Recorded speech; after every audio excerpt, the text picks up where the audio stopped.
দেখুন বন্ধুরা কি অবস্থা, দুবাই, এটা হচ্ছে দুবাই। আর এই দুবাইয়ের মধ্যে আমাদের কিছু বাংলাদেশি লোক দেখুন দাদাগিরি দেখাচ্ছে।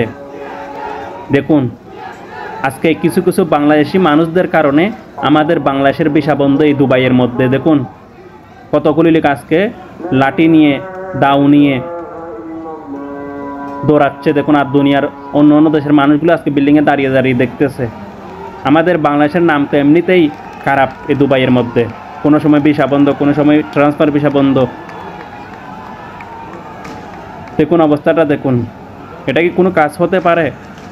এগুলি করার কি দরকার? আমরা এখানে টাকা ইনকাম করতে আসছি, আয় রোজগার করতে আসছি, তাহলে এখানে দাদাগিরি দেখানোর কি দরকার?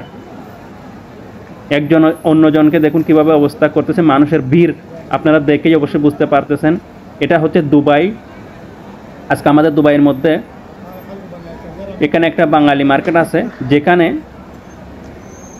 ঝগড়া হয়েছে। আর ঝগড়া হওয়ার পর 2 দিন ধরে 3 দিন ধরে দেখতেছি এই অবস্থা। কেউ দাও নিয়ে আসতেছে, কেউ লাঠি নিয়ে আসতেছে। আর এটার নামটা কাদের খারাপ হচ্ছে? আমাদের বাংলাদেশিদের। বাকিরা দেখুন মানুষের ঢল উপরে বিল্ডিংয়ে, সবাই দেখতেছে।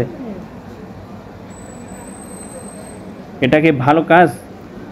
আজকে এই অবস্থার কারণে আমাদের বাংলাদেশিদের বিষয় শুধু দুবাই না, অনেক জায়গায় আর বন্ধ আছে। সৌদি আরবও বন্ধ আছে, অনেক জায়গায় বন্ধ আছে। শুধু এই অবস্থার কারণে কিছুদিন আগে সৌদি আরবও দেখছি একই অবস্থা। সিলেট আর ব্রাহ্মণবাড়িয়া এরকম একটা ঝগড়া ছিল, সেটাও দেখতেছি রাস্তায় নেমে মিছিল শুরু করে দিয়েছে। এটা কি কোনো কাজ হতে পারে? এটা কি ভালো কাজ? আমার তো লজ্জা হয়। আমরা বাঙালি জাতি কেন আমাদের কি বলবো, আসলে আমি কিছু বলতে পারছি না। আমি মনে করি যে আমি বাংলাদেশের জন্ম নিয়ে পাপ করছি, হয়তো কিছু মনে করবেন না, কষ্ট লাগে আসলে এগুলি। আপনি বাইরের দেশে আসছেন টাকা ইনকাম করার জন্য, আয় রোজগার করার জন্য, এখানে এসে আপনি দাদাগিরি করতেছেন। এটা কি আমাদের দেশ?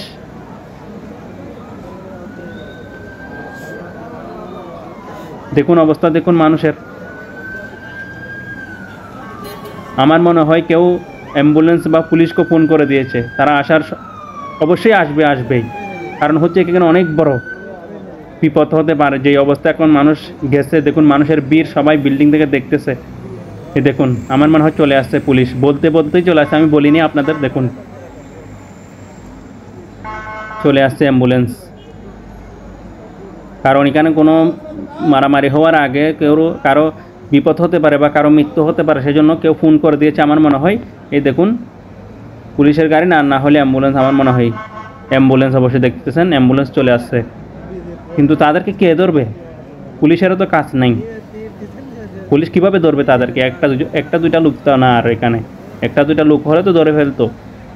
এখন গ্রুপ বানিয়ে তারা এই কাজগুলি করতেছে। এখন তাদেরকে তো ধরা অসম্ভব, কারণ এখানে অনেক মানুষ, এটা একটা লেবার এরিয়া, সেই কারণে। তো আসলে আমি অনুরোধ করব আপনাদের, প্লিজ এই কাজগুলি থেকে বিরত থাকুন। আমাদের প্রবাসী ভাইদেরও আমি অনুরোধ করতেছি, প্লিজ ভাই আমাদের একটু প্রবাসীদের শান্তিতে থাকতে দেন। আপনাদের কারণে না হলে আমাদেরও আয় রোজগার বন্ধ হয়ে যাবে এই দেশে। প্লিজ এমনিতে আমাদের ভিসা বন্ধ, ট্রান্সফার ভিসা বন্ধ। দয়া করে এই কাজগুলি থেকে বিরত থাকুন, এই কাজ করবেন না। আমার ভিডিওটা সবাই একটু শেয়ার করে দেবেন, সবাই যেন শুনতে পারে এই কথাগুলি, এবং সবাই যেন এই কাজগুলি থেকে বিরত থাকতে পারে। সে দোয়া করবেন এবং আমাদের জন্য দোয়া করবেন। আল্লাহ হাফেজ, আসসালামু আলাইকুম।